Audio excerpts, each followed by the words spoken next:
कृष्ण ने आज भी हम सबको एक इस रूप में अवसर दिया। उद्धव ने पूछना शुरू किया, हे कृष्ण, सबसे पहले मुझे यह बताओ कि सच्चा मित्र कौन है? कृष्ण ने कहा, सच्चा मित्र वह है जो जरूरत पड़ने पर मित्र की बिना मांगे मदद करे। उद्धव ने कहा, कृष्ण, आप पांडवों के आत्मीय प्रिय मित्र थे। आपाद बांधव के रूप में, यानी आपदा में, मुसीबत में सहायता करने वाले के रूप में उन्होंने आप पर सदा पूरा भरोसा किया। कृष्ण, आप महाज्ञानी हैं, आप भूत, वर्तमान और भविष्य के ज्ञाता हो, किंतु आपने सच्चे मित्र की जो परिभाषा दी, आपको लगता नहीं कि आपने उस परिभाषा के अनुसार कार्य नहीं किया? आपने धर्मराज युधिष्ठिर को द्यूत क्रीड़ा यानी जुआ खेलने से क्यों नहीं रोका? ठीक है, आपने उन्हें नहीं रोका, लेकिन आपने भाग्य को भी धर्मराज के पक्ष में नहीं मोड़ा। आप चाहते तो युधिष्ठिर जीत भी सकते थे। उसके बाद जब उन्होंने अपने भाइयों को दांव पर लगाना शुरू किया, तब तो आप सभा कक्ष में आ सकते थे। आपने वो भी नहीं किया। उसके बाद जब दुर्योधन ने पांडवों को सदैव अच्छी किस्मत वाला बताते हुए द्रौपदी को दांव पर लगाने को प्रेरित किया और जीतने पर सारा कुछ वापस कर देने का लालच किया, कम से कम तब तो आप हस्तक्षेप कर सकते थे। अपनी दिव्य शक्ति के द्वारा आप पासे धर्मराज के पक्ष में मोड़ देते। इसके स्थान पर आपने तब हस्तक्षेप किया जब द्रौपदी लगभग अपना शील खो रही थी। तब आपने उसे वस्त्र देकर द्रौपदी के शील को बचाने का दावा किया। लेकिन आप ये दावा भी कैसे कर सकते हैं कृष्ण? उसे एक आदमी घसीटकर हॉल में लाता है और इतने सारे लोगों के सामने निर्वस्त्र करने के लिए छोड़ देता है। ऐसे में एक महिला का शील क्या बचा? आपने क्या बचाया कृष्ण? अगर आपने संकट के समय में अपनों की मदद नहीं की तो आपको आपात बांधव कैसे कहा जा सकता है? आपने संकट के समय में मदद नहीं की तो क्या फायदा? क्या यही धर्म है? इन प्रश्नों को पूछते हुए उद्धव का गला रूंध गया और उसकी आंखों से आंसू बहने लगे।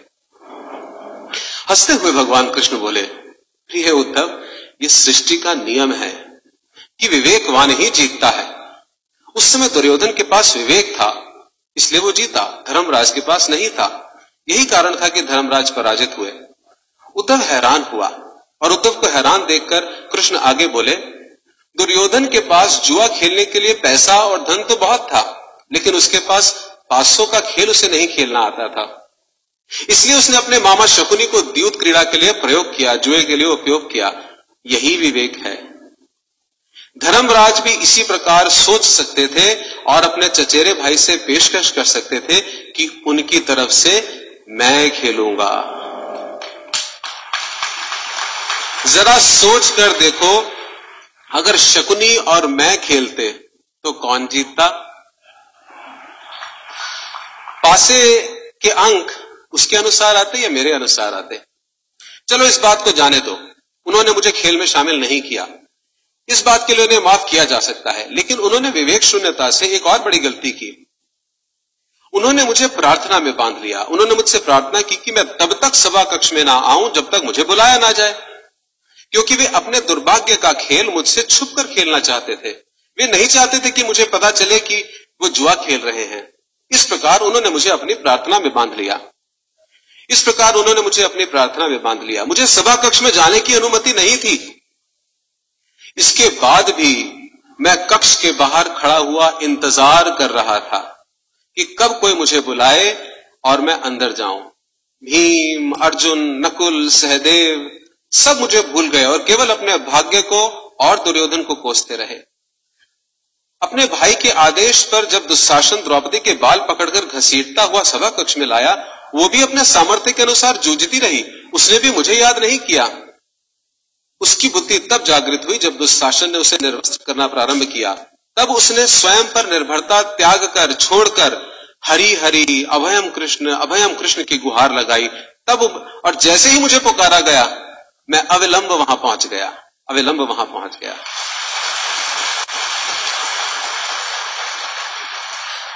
अब बताओ इसमें मेरी गलती क्या है? उद्धव बोले, कान्हा, आपका स्पष्टीकरण प्रभावशाली अवश्य है, किंतु मेरी पूर्ण संतुष्टि नहीं हुई, जैसे हमारी नहीं होती। क्या मैं एक और प्रश्न पूछ सकता हूं? कृष्ण की अनुमति से उद्धव ने पूछा, इसका अर्थ ये हुआ आप तभी आओगे जब आपको बुलाया जाएगा? क्या संकट से घिरे अपने भक्त की मदद करना आपका कर्तव्य नहीं, आपको स्वतः नहीं आना चाहिए? कृष्ण मुस्कुराए और सुनिए, देखिए अब सिद्धांत आ रहा है। कृष्ण मुस्कुराए और कहने लगे, उद्धव, इस सृष्टि में हर एक का जीवन उसके स्वयं के कर्मफल के आधार पर संचालित होता है। ना तो मैं इसे चलाता हूं और ना ही इसमें हस्तक्षेप करता हूं। मैं केवल एक साक्षी हूं। मैं सदैव तुम्हारे नजदीक रहकर जो हो रहा है उसे देखता हूं। यही ईश्वर का धर्म है। वाह वाह, बड़ा अच्छा कृष्ण, बहुत अच्छा। इसका अर्थ यह हुआ कि आप हमारे नजदीक खड़े होकर हमारे सभी दुष्कर्मों का निरीक्षण करते रहेंगे, हम पाप पे पाप करते रहेंगे और आप हमें देखते रहेंगे। आप क्या चाहते हैं कि हम भूल करें, पाप की गठरी बांधते रहें और फल भुगतते रहें? ये सब किसने कहा? उद्धव ने। कृष्ण बोले, उद्धव, तुम शब्दों के गहरे अर्थ को समझो। जब तुम समझकर अनुभव कर लोगे कि मैं तुम्हारे नजदीक साक्षी के रूप में हर पल हूं, तो क्या तुम कुछ भी गलत कर पाओगे?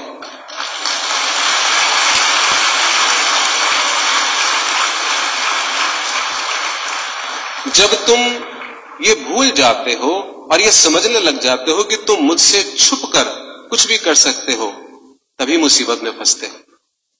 धर्मराज का ये अज्ञान था कि उसने माना कि वो मेरी जानकारी के बिना जुआ खेल सकता है। अगर उसने ये समझ लिया होता कि मैं प्रत्येक के साथ हर समय साक्षी के रूप में उपस्थित हूं, तो खेल का कुछ और रूप होता।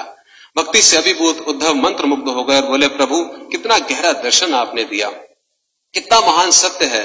प्रार्थना, पूजा, पाठ तो और ईश्वर को अपनी मदद के लिए बुलाना, ये हमारी भावना और विश्वास है।